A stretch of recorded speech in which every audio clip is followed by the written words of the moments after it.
Hi. கருவேப்பிலை பொடிக்கு ஈஸியான measurement, கால் படி பிடிக்கக்கூடியது.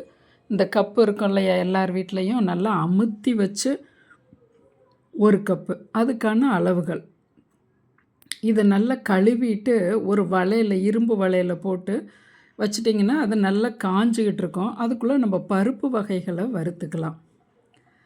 டேபிள் ஸ்பூன், பெரிய ஸ்பூன் இருக்கு இல்லையா, அதில் 2 டேபிள் ஸ்பூன் உளுந்தம்பருப்பு, கொஞ்சம் எண்ணெய் விட்டு நல்லா 10% ஃப்ளேமில் உள்ளார்ந்து வறுக்கும்போது தான் ருசி இது கூடுதலாக கொடுக்கும். நீங்கள் இதில் வெள்ளை உளுந்தும் கூட போட்டுக்கலாம். ஒரு கப்புன்னா அந்த டேபிள் ஸ்பூன்லேயே, பெரிய ஸ்பூன்லேயே நம்ம எல்லா அளவுகளுமே அளந்துக்கலாம். அடுத்தது அதே ஸ்பூனில் ஒரு பங்கு கடலைப்பருப்பு, சொட்டு எண்ணெய், நல்லா 10% ஃப்ளேமில் உள்ளார்ந்து வறுத்து கொட்டிடுறோம். அடுத்தது அதே ஸ்பூன்லேயே ஒரு ஸ்பூன் தலையை தட்டி கருப்பு எள்ளு, நீங்கள் வெள்ளை எள்ளு கூட போட்டுக்கலாம். படப்படன்னு சவுண்டு வரும், வரலன்னா புகை கிளம்பும், அப்போ எடுத்து நம்ம கொட்டிடலாம்.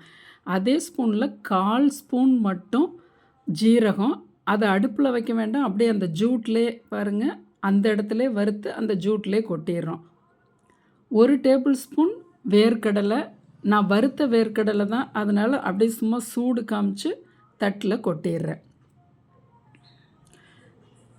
வரமிளகா ஒரு 15 மிளகாய் போட்டுக்கிறேன். சொட்டு எண்ணெய் போட்டு நல்லா உள்ளார்ந்து அது தன்னுடைய நிலையிலேருந்து உப்பி வர்ற அளவுக்கு அந்த மிளகாயை அடுப்பில் நல்லா வதக்கிட்டு, கொஞ்சம் பெருங்காய பொடி, நெல்லிக்காய் அளவு புளி, அதை நல்லா துளி துளியாக பிச்சு போட்டு கீழே தான் வச்சுருக்கோம். சூட்டுலேயே நல்லா பெரட்டி கொடுத்துட்டு அந்த வறுத்த சாமானோடு சேர்த்துக்கிறோம். கல் உப்பு 1 டீஸ்பூன் போட்டுக்கிறேன். தேவைன்னா நம்ம பொடியில் கலந்துக்கலாம். இப்போ நல்லா ஒரு 1/4 டீஸ்பூன் எண்ணெய் விட்டு இந்த கருவேப்பிலையை போட்டு நல்லா அகலமான சட்டி வைக்கும்போது உங்களுக்கு நல்லா பெரட்டி கொடுக்கறதுக்கு ஏதுவாக இருக்கும். இது 10% ஃப்ளேமில், ஏற்கனவே அது பருப்பெல்லாம் வறுத்த ஜூடும் இருக்குது. 2லேருந்து 2 நிமிஷத்தில் இந்த அளவுக்கு கலர் வந்தோன்னே சுவிட்ச் ஆஃப் பண்ணிவிட்டு 2 நிமிஷத்தில் நீங்கள் அப்படியே விரவி விட்டுருங்க. ஒரு 15 நிமிஷத்தில் நல்லா கலகலன்னு சவுண்டு வரும்.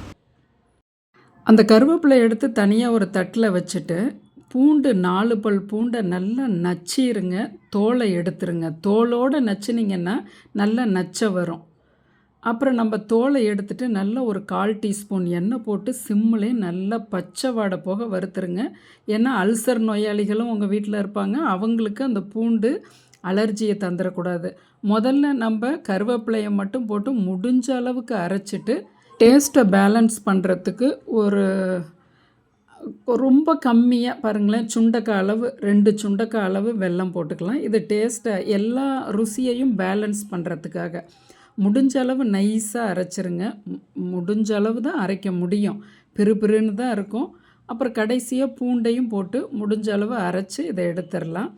இதை நல்லா ஆற வச்சுட்டு ஒரு கிளாஸ் பாட்டில்லையோ இல்லை சில்வர் பாட்டில்லையோ போட்டு ஃப்ரிட்ஜுள்ள ஸ்டோர் பண்ணிக்கலாம் 1 மாதம் வரையிலும்.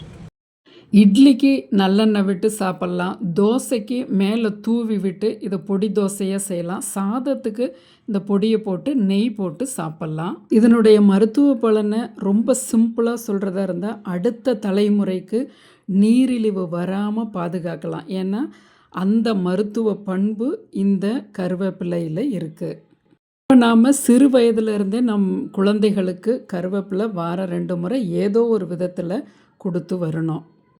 நம் சேனலை சப்ஸ்கிரைப் பண்ணுங்கள், ஷேர் பண்ணுங்கள்.